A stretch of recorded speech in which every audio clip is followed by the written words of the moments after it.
All right, good Wednesday morning. So we've got a quiet weather day across northeast Wisconsin. Enjoy it while it lasts. It's going to be colder out there and a little bit blustery, but we are going to go into another active stretch. This is First Alert Chief Meteorologist Steve Beylon. I'm live in the First Alert Weather Center, and I'm going to get you out to a quick view of our Manitowoc sky cam. We've got overcast skies. The temperature is 30 degrees, but it feels like 20 degrees. We've got a north-northeast wind coming right off of Lake Michigan at about 14 miles an hour, so it is a bit of a wind-chilly start to the first day of April. I know April arrives and people want it to be spring-like weather, and sometimes it just doesn't work out that way. So we are at 30 in the Fox Cities and Fond du Lac, 29 in Green Bay, more 20s north and east. 27 degrees in Sturgeon Bay. It is 25 in Escanaba. Meanwhile, Wapaka, you're the only one there above the freezing mark on our map, 33 degrees. We will inch our way through the 30s, and some spots out west could hit 40, but I think Green Bay's high will be near 36. Wind chills in the teens and 20s, and a little bit blustery out there, kind of a cold start to first day of April. We will see clouds giving way to some sunshine later this morning and into the early afternoon, but clouds will make a comeback. So I do expect a little bit of a variable sky. Clouds, then some sun, then back to clouds late in the day. All right, here's the part that you've been waiting for. Our next weather maker. We've been giving you First Alert updates over the past couple of days that there is a big spring storm that is heading our way, and it's going to bring us multiple threats. The first threat, with a bullet, freezing rain, mixed with some ice pellets, some sleet. Secondly on the list, some snow in the North Woods at the onset of the precipitation late tonight into tomorrow morning. But the lion's share of what we're going to get is going to be freezing rain mixed with some sleet.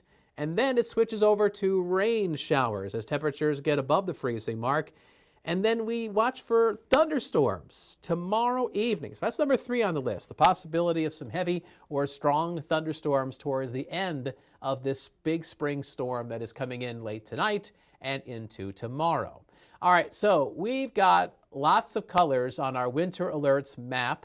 And the National Weather Service early this morning issued an ice storm warning in the pink shaded counties across central Wisconsin. That includes Wapaka, Shawano, Menominee, Langley counties, west out towards Stevens Point and Wausau.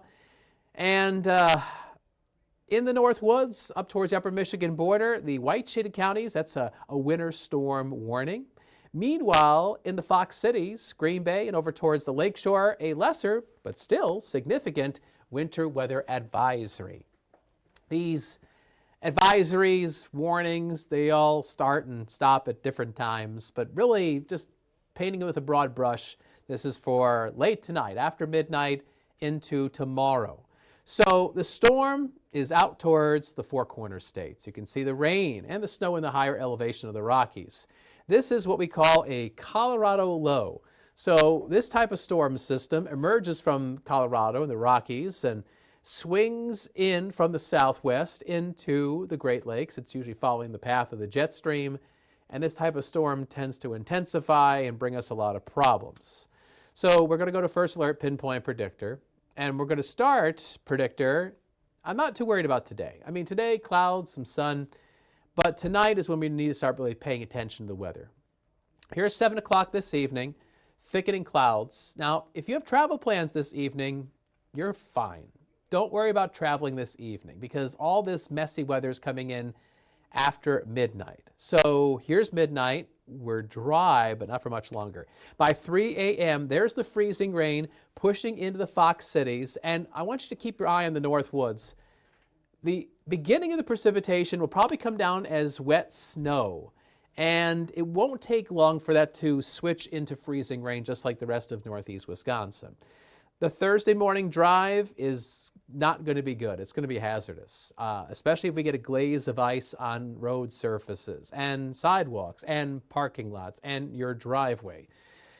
And that freezing rain is going to fall through Thursday morning. Now, as warmer weather comes up from the south, you'll notice we lose that pink color in around the Fox Cities and Fond du Lac and Manitowoc. that's where we transition from freezing rain to rain showers.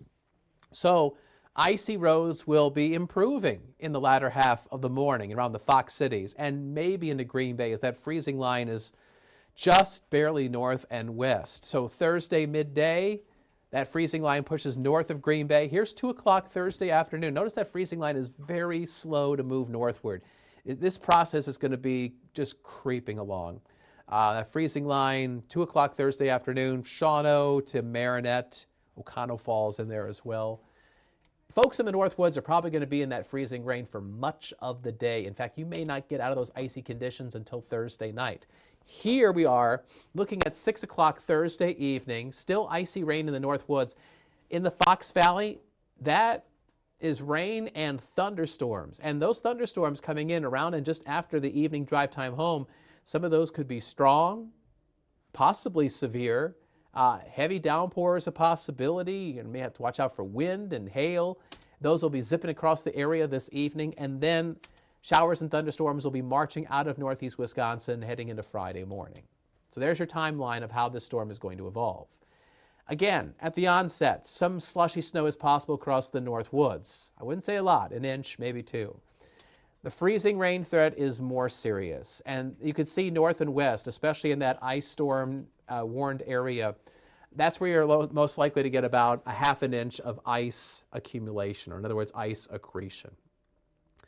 So it would be wise if you were to, tonight, charge electronic devices that you really need.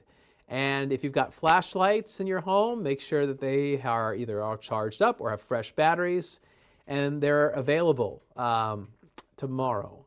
Because when this freezing rain comes down and it weighs down tree branches and they snap, power can get knocked out, especially northwest of the Fox Valley tomorrow during the day. And those things don't really give you much of a warning. They just kind of happen. And so hopefully people are weather ready and know that they should be prepared for what the weather is going to do. Of course, it goes without mentioning that we're going to have some very icy road conditions. Even in the Fox Valley, where you're not expecting as much ice, and you got that winter weather advisory, you're still looking at the potential for a tenth, maybe 2/10 of an inch of ice accumulation. That's enough to get those tires to spin on the blacktop where you don't have traction and you're sliding around, feeling very helpless as your car drifts around.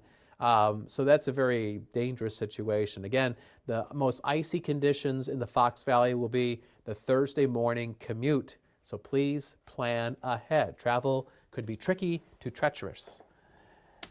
So there you are, looking at freezing rain. And then after that freezing rain threat diminishes, then we're looking at thunderstorms. Late tomorrow, hail, high winds, possible. Heavy downpours, definitely possible. You know what? We may see about 1 to 3 inches of precipitation over the next few days. And while the thunderstorms tomorrow evening might cause some standing water, the 1 to 3 inches of rain running off into creeks and streams and rivers might cause some rising water near those bodies of water, water levels reaching and overflowing their banks as we head into the Easter weekend. So that is something to keep in mind. So there's your First Alert Super 7-day forecast. Looks like a lot going on, right? It's because there is a lot going on. Today, clouds mixed with some sun, blustery, a high of 36. Late tonight, tomorrow, freezing rain, switching over to rain and then thunderstorms, high of 43. And then we got 49 on Friday, some more showers Friday night into Saturday. It might be icy in the North Woods again. And then the Easter weekend, highs in the mid-40s. It's going to be a bit breezy to blustery, and wind chills will feel colder, especially Sunday morning. So Easter morning, temperatures will be in the 30s, wind chills in the 20s. Bundle up if you're going to church services. If you're doing that Easter egg hunt, it's going to be cold. The kids might prefer to do that inside with those plastic eggs, with a little treat inside, as opposed to the actual real eggs outside. We'll have clouds and some sun in the afternoon. Easter not looking very great. But that's what happens when you have Easter as early as we do this year. You tend to get more volatility in that Easter forecast, and that's kind of how it looks right now. Also, down the line on your First Alert Super 7-day forecast, see Tuesday? That's when we got the spring election going on. There may be some showers Monday night, but I'm optimistic that rain chance is going to move out in time for Tuesday. We'll see sun and clouds and highs in the low 40s. So that's something to keep in mind to get out and vote next Tuesday. Download our free WBAY First Alert Weather app. I talk about this all the time, and hopefully you've done it, but I know there's some of you out there that probably haven't. And hey, listen, if an ice storm isn't going to cause you to download the app, then I don't know what will. Scan the QR code on the left side of the screen, and you can get that on your phone, on your tablet, and it will definitely come in handy as we give you multiple First Alert updates, video, radar, watches, warnings, hour-by-hour forecasts, lots of great tools so you can tap into our map center. There's definitely a lot of great stuff in the app, and if you can play around with it, you'll see that it's got a lot to offer you. All right, so there you go. There's our live update. And here we are at 8:47, coming up in about 10 minutes, Action 2 News Mid-Morning. Aisha and I will be on TV, and we'll be talking about the weather and talking about our top news stories and probably giving a little hint about what's to come in regards to travel for tomorrow. And yeah, tomorrow is definitely a day where you need to be paying very close attention. And if you have to travel tomorrow morning, you need to give yourself lots of extra travel time and slow down. You will not be able to slow down and hit the brakes like you normally will, because if you try that, you're going to slide. And that's just asking for trouble. Asking for definite trouble. All right, let's end with a live shot, and we'll go to our Shawano sky cam. Here we are, looking at Shawano. This is to the north, that body of water there at the bottom of your screen. That's the Shawano Lake outlet. And you can see clouds with a little bit of peekaboo sun, a little bit of broken cloud cover over Shawano. I expect these stratocumulus clouds to give way to some sun later this morning and into the early afternoon, but then the clouds will thicken up late in the day as that ice storm, that spring storm, bears down on northeast Wisconsin tonight into tomorrow. All right, thanks for watching our Wednesday weather live stream. Have a great day, and make sure you're watching us tomorrow as we cover the storm and keep you ahead of all the developments. Take care. Bye-bye.